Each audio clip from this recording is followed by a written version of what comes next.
things like groceries, gas for your car, other types of consumer purchases. But where you don't see inflation as readily is in the larger purchases that we make every single month, which is housing. Whether you buy or rent, the cost of the housing is probably the largest single monthly expense. And you don't see the inflation in your face every single month. You see that when you buy gas once or twice a week, when you buy groceries once or twice a week, when you maybe pay your insurance bill once a month. But your housing price, you only see the inflation if you rent every year when the rent goes up, or if you're a home buyer, homeowner, you see it only when you buy the house or when you're looking to buy a house. And that's where interest rates come in. Obviously, interest rates have gone up tremendously in the last 3 years, from 3% to over 7%. It's more than double. That's a 4 percentage point increase. Where's it going to be a year from now, 2 years from now? Well, not because it's an opinion, but based on all available, visible research and data, best guess for interest rate in 2024 is going to be in the mid 8s. 8.6, 8.7 is probably a good guess, maybe 8.5, depending on what time of the year. And you might think, well, how can it go that high? It's already too high. Well, it's high compared to 3, which is what it was in 2017. But let's look at 5 reasons why 8.6% is the best guess for 2024. And we'll also take a stab at 2025, because it's a lot easier to guess a year from now than it is 2 or 3 years from now. Reason number 1, rates have gone up 4 percentage points from 2020 to 2023. That's a 3-year span. And it went up 4 percentage points. That's about 1.2 or 1.3 percentage points a year. Do you think that the rate of increase is going to be slower in the next year? Like, do you think we're all done? Like, if you were going to be a financial system and you needed to raise the rates, are you going to do it all at once? You can do it gradually. So the real answer is they're not done. How do we know this? Well, they tell you. They tell you flat out. Mortgage rates reached the highest level, and this is August 24th, right? This is yesterday. Rates are likely to go higher. Freddie Mac says. Freddie Mac is the mortgage backing from quasi-government organization. So they know of what they speak, right? They know of what they speak. Strong U.S. economy is pushing mortgage rates up. Well, I mean, whatever the reason is really doesn't matter. This is the reason they tell you. It could be the reason, or it could be one of the factors in the reason. The reality is, Freddie Mac, Freddie is a acronym. F stands for federal. M stands for mortgage. Freddie Mac is their nickname. So they know of what they speak. Highest rate since 2001. That's 20 years. It's up 14 basis points. Last time the rates were this high was 2021. Here's the thing. A year ago, it was 5.5. A year ago. So think about that. That increase from 3 to 8 was not linear. In 1 year, it went from 5.5 to 7.2. That's almost 2 percentage points in a year. So even if you cut that in half and go up 1 percentage point, you're at 8.2, right? It's not a big stretch to be in the mid 8s. So there's reason number 1. Reason number 2 is the Federal Reserve, Fortune magazine, is saying they be forced to keep interest rates higher to tame inflation. This is the Federal Reserve.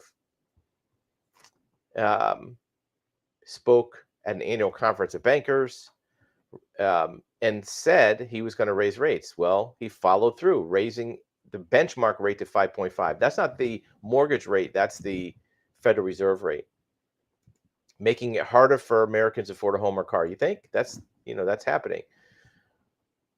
Let's keep that in the back of our mind. Harder to afford a home. Let's see if that's an issue, because you might think, well, if it's harder to afford a home, then the government's going to do something about that. They don't want to make it harder to afford a home, do they? We'll find out here in a minute. So far, not much pain has arrived. Well, there's a clue right there. What are they seeing as a financial system? They raise the rates, but not much pain has arrived yet. Now, in reality, the pain has arrived. They're just not seeing it at the federal level, because it takes a while for these rates to affect month to month expenses. Apartment owners, commercial property owners, they are not on fixed interest rates in most cases. Commercial loans are on rates that change every 5 years. So if you are an apartment building owner and you got a loan for 3.5% in 2020, you may not have a reset of your commercial paper until 2025, which means in 2025, you're going to have to recalculate what you're going to have to charge for the rent on your apartments in your apartment building. So that's why not much pain has arrived. The pain is arriving in the form of inflation in other areas, like we talked about: food, gas, clothing, what have you. But unemployment is still low. Consumer spending keeps growing at a healthy rate, even in spite of inflation and higher interest rates. What about real estate? Well, here's an article that's paywalled, and we don't pay for Bloomberg, but those determined to break into the housing market are finding a way even with higher interest rates. We've said this before. This is reason number 3, by the way. The higher interest rates are not slowing down the price appreciation.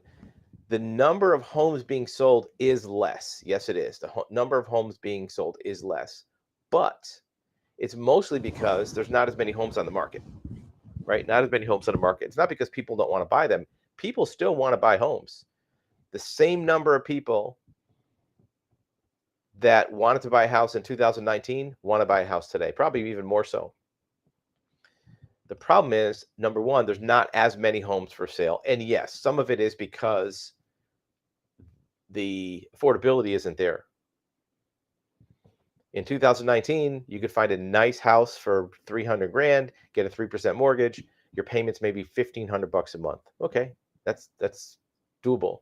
Now, to find a nice home, you got to spend maybe $450 with a 7% mortgage. Your payments probably double, $3,200, $3,300 a month. See how that works? So less people are diving in, but it doesn't mean that the prices are going down, because the people who are the controller of inventory, who own the homes currently, they don't need to sell, and they have a low interest rate at 2 or 3%. So none of them are dumping homes en masse. Sure, there are some people that need to sell, maybe death in the family, get divorced, move into another part of the country. Yeah, some people need to sell. But at the same time, there's also another difference in the marketplace.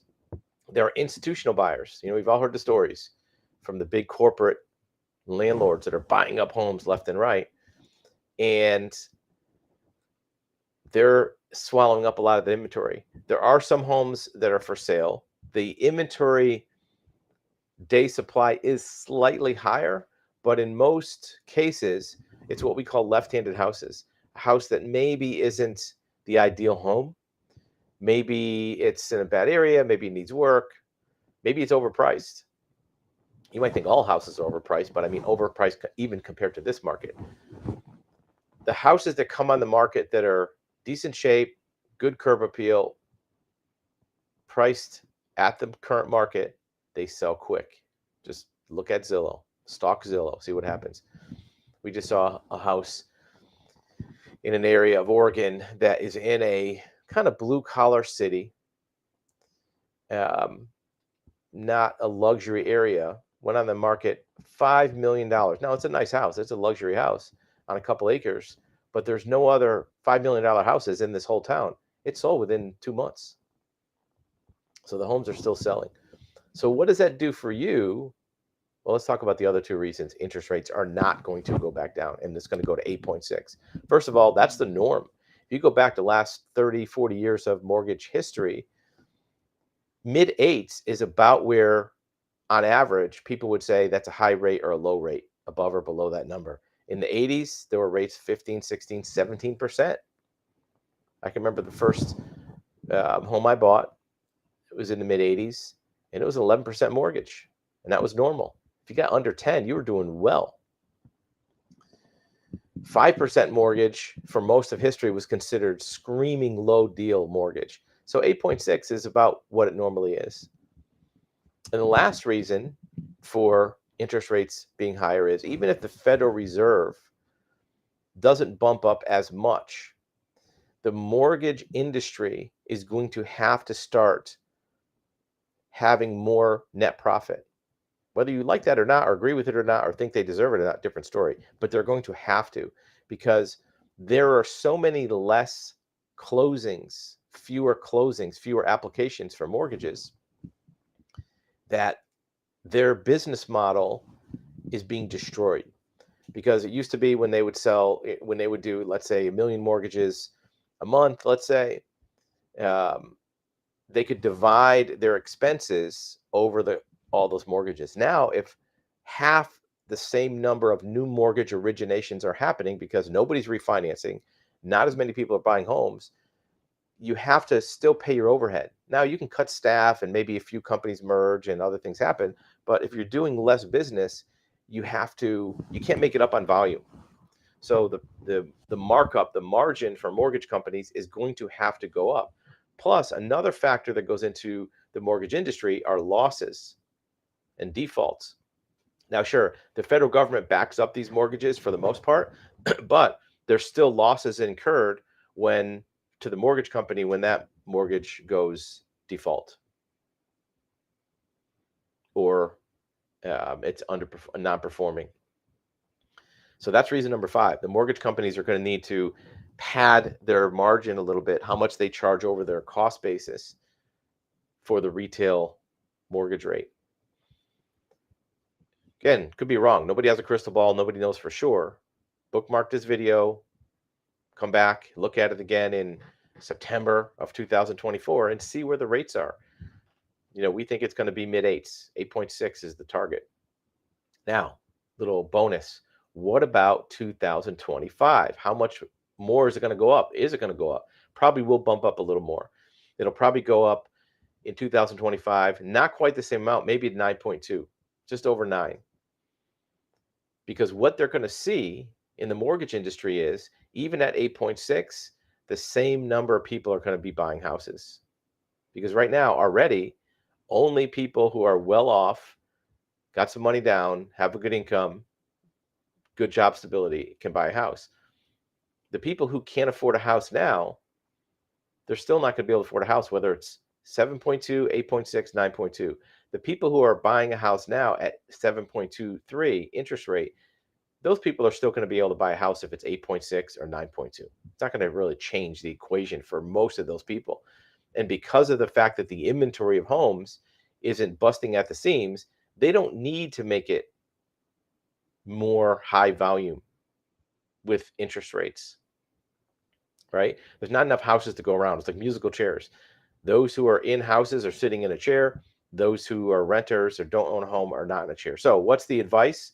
Well, 2 pieces of advice. First of all, like we've said a million times before, buy the cheapest house you can stand. Buy the cheapest house you can stand. Don't wait for your dream house. There's plenty of houses out there. You can see our website that are in the 200,000 range. Again, we're not realtors. We don't sell homes. We just point out the fact that these homes exist. Buy the cheapest house you can stand. Worry about the cosmetics, upgrades, new countertops later. Get into the home ownership game. Don't wait for interest rates to go down to buy a house. If they do go down, you can always refinance and so benefit from that. If they keep going up, if you're locked in at a lower rate, you'll be better off. And more importantly, you'll be starting on that 25-year journey to not be paying interest anymore. Because when you have a mortgage for 20 to 22 years, you get to the point where most of your payment is going right to knocking down that principal. If you borrow 300,000 on a mortgage, look, the first 3 years you're paying mostly interest. If you look at your balance, if you borrowed 300,000 and you look even 4 years into your mortgage, you're still going to owe almost 300,000. It's not going to have gone down much.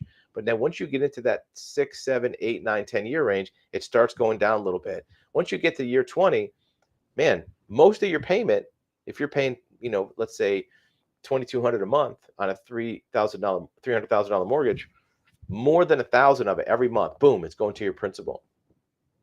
Unlike rent, where it's all going to the landlord and it's going to go up. If you had a rent on an apartment that was $2,500 a month today, in 20 years, that rent is going to be probably $4,000 or $4,500. Your mortgage is going to be the same, and you're going to be this much closer to having no mortgage. Because when you get to year 30, at the very latest, you will have 0 mortgage payment. I know that's a lot to say, and it's like, it sounds easy. I'm not trying to make it seem easier than it is. It's hard. That's why we say buy the cheapest house you can stand, even if it's not your ideal home, because it'll get you closer to that financial. And again, I'm not trying to minimize how hard that is. You still have to save up money for a down payment. You still have to get approved, right? Lots of things. I get it, but just trying to offer some suggestions. Last thing is, how do you make money? How do you plan for your income wealth creation? Well, we've said it a million times before. You're not going to get rich or create a retirement or get wealthy from your job. Even if you do the math on your job, however much you make. Let's say you make $120,000 a year, right? Well, after taxes, you're probably taking home 80, right? That's $7,000 a month. Even if you had no expenses and you saved $7,000 a month, every dime you saved, you didn't have mortgage, rent, or anything else, right? Which obviously you would, and you save that money for 20 years, you're going to only have 140,000 saved up. Now, even if in 20 years that doubled because of compound interest, or you put it in stocks and it went up, you'd have 280,000 a month. 280,000 a month. Well, if you saved up and you had 280,000 a month after 20 years and you wanted to retire, 280 is not wealthy, because if you took that same 280 and you wanted to live on it for 25 more years, that gives you $11,000 a year to live on. It's $1,000 a month. So your job is not going to create wealth. Just do the math. So how do you do it?